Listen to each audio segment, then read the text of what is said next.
कभी सोचा है कि जो खाना हमारी थाली में आता है उसकी असली कहानी कहाँ से शुरू होती है? शायद खेत से? नहीं, उससे भी बहुत पहले, एक नन्हे से बीज से। और मजे की बात यह है कि हर बीज की ना अपनी एक छिपी हुई वंशावली होती है, एक पूरा खानदान होता है। तो चलिए आज इसी के बारे में जानते हैं। ये जो खेतों में लहलहाती फसलें दिखती हैं, इतनी एक जैसी, इतनी अच्छी, ये कैसे होता है? क्या ये सिर्फ अच्छी मिट्टी या पानी का कमाल है? असल में कहानी इससे कई ज्यादा गहरी है। तो सवाल यही उठता है कि एक बढ़िया फसल की नींव आखिर पड़ती कहाँ है? और इसका जवाब छिपा है बीज में।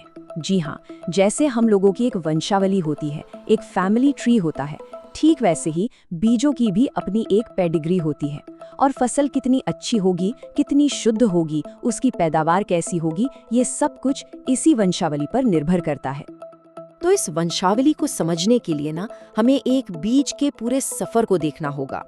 ये सफर 4 खास पड़ावों से होकर गुजरता है। सबसे पहले प्रजनक बीज, फिर आता है आधार बीज, उसके बाद पंजीकृत बीज और आखिर में वो बीज जो किसान तक पहुंचता है, प्रमाणित बीज। और हर एक पड़ाव का अपना एक बहुत जरूरी काम है। तो चलिए सफर की शुरुआत करते हैं सबसे पहले और सबसे कीमती बीज से। इसका नाम है प्रजनक बीज। आप इसे पूरी बीज श्रृंखला का समझिए ग्रैंड पेरेंट कह सकते हैं। यहीं से सब कुछ शुरू होता है। तो ये प्रजनक बीज या ब्रीडर सीड आखिर है क्या? देखिए, ये वो बीज है जिसे एक प्लांट ब्रीडर, मतलब जो पौधों की नई किस्में बनाता है, वो अपनी सीधी निगरानी में तैयार करता है। इसमें उस वैरायटी के सारे जेनेटिक गुण 100% एब्सोल्युटली प्योर फॉर्म में मौजूद होते हैं। इसकी जेनेटिक वैल्यू ना किसी भी दूसरे बीज से कहीं ज्यादा होती है। मतलब सोचकर देखिए, ये इतना कीमती और इतना रेयर है कि इसे बहुत ही थोड़ी मात्रा में बनाया जाता है। और कहाँ? सिर्फ ब्रीडर की अपनी लैब या इंस्टीट्यूट में। और यही वो बीज है जो आगे चलकर आधार बीज की नींव बनता है। अच्छा, तो प्रजनक बीज से अब हम आते हैं अगली पीढ़ी पर, यानी आधार बीज या फाउंडेशन सीड पर।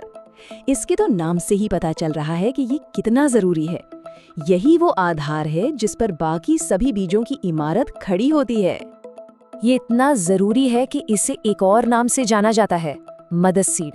बिल्कुल सही सुना, मातृ बीज। और ये नाम इसकी भूमिका को एकदम सटीक तरीके से बताता है, क्योंकि यही तो है जो आगे की सभी बीज पीढ़ियों को जन्म देता है। अब देखिए, ये आधार बीज बनता है सीधे प्रजनक बीज से, और इसकी शुद्धता को बनाए रखने की जिम्मेदारी नेशनल सीड्स कॉर्पोरेशन जैसी बड़ी संस्थाओं की होती है। इसे कहीं भी ऐसे ही नहीं उगाया जा सकता। इसे सरकारी फार्मों पर एकदम कड़ी एक्सपर्ट निगरानी में तैयार किया जाता है। और इसकी एक खास पहचान है, इसके साथ लगा हुआ सफेद रंग का टैग। और अब हम आते हैं इस सफर के आखिरी और सबसे जरूरी पड़ाव पर, प्रमाणित बीज या सर्टिफाइड सीड। यही वो बीज है जो आखिर में किसानों के खेत तक पहुंचता है। बड़े पैमाने पर जो फसलें उगती हैं, वो इसी से उगती हैं। हाँ, कई बार ना प्रोसेस को तेज करने के लिए आधार बीज से सीधे यही प्रमाणित बीज बना लिया जाता है। तो ये प्रमाणित बीज क्या है? ये आधार बीज की ही अगली पीढ़ी है। और इसे बेचने से पहले राज्य की जो सीड सर्टिफिकेशन एजेंसी होती है, वो इसे मंजूरी देती है, हरी झंडी दिखाती है, ये पक्का करने के लिए कि हाँ, ये बीज बड़े पैमाने पर खेती के लिए सभी मानकों पर खरा उतरता है। इसे आमतौर पर प्रगतिशील किसान उगाते हैं और ये बाजार में आसानी से मिल जाता है। इसकी पहचान है इसका नीला टैग। लेकिन एक बहुत बहुत जरूरी बात याद रखनी चाहिए, इस बीज से जो फसल उगेगी उसके बीजों को दोबारा सर्टिफाइड या प्रमाणित बीज की तरह नहीं बेचा जा सकता। ये नियम जेनेटिक शुद्धता को बिगड़ने से रोकने के लिए बनाया गया है। तो ये तुलना देखिए, इससे पूरी कहानी साफ हो जाती है। एक तरफ है प्रजनक बीज, इसका मकसद क्या है? जेनेटिक प्योरिटी को बचाकर रखना। इसे कौन बनाता है? Plant breeder. और कितनी मात्रा में? बहुत ही कम। वहीं दूसरी तरफ है प्रमाणित बीज, इसका मकसद बड़े पैमाने पर फसल उगाना। इसे कौन तैयार करता है? किसान। और कितनी मात्रा में? बहुत ज्यादा। लैब से खेत तक का सफर है ये। तो सवाल ये है कि इतनी सारी जानकारी का एक किसान के लिए क्या मतलब है? वो कैसे पहचानेगा कि कौन सा बीज क्या है? तो जवाब है बीज के थैले पर लगे हुए रंगीन टैग्स में। ये टैग सिर्फ रंग नहीं है, ये क्वालिटी की गारंटी है। और ये जो पूरा सिस्टम है, ये कोई लोकल जुगाड़ नहीं है। इसे इंटरनेशनल क्रॉप इम्प्रूवमेंट एसोसिएशन से मान्यता मिली हुई है। मतलब ये एक ग्लोबल स्टैंडर्ड है जो पूरी दुनिया में बीजों की क्वालिटी को एक जैसा बनाए रखने में मदद करता है।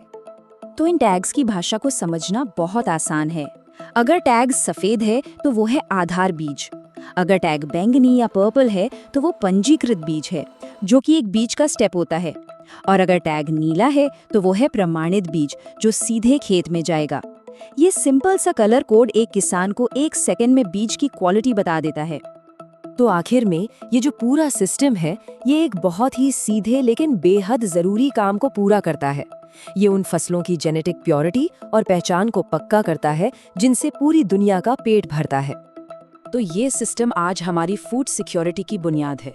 लेकिन जिस तरह से टेक्नोलॉजी और एग्रीकल्चर साइंस आगे बढ़ रही है, एक सवाल तो मन में आता ही है कि आने वाले कल में एक बीज की ये वंशावली कैसे दिखेगी? क्या वो आज जैसी ही होगी या बिल्कुल अलग? सोचने वाली बात है। चलिए इसी सवाल के साथ आज का ये सफर यहीं खत्म करते हैं।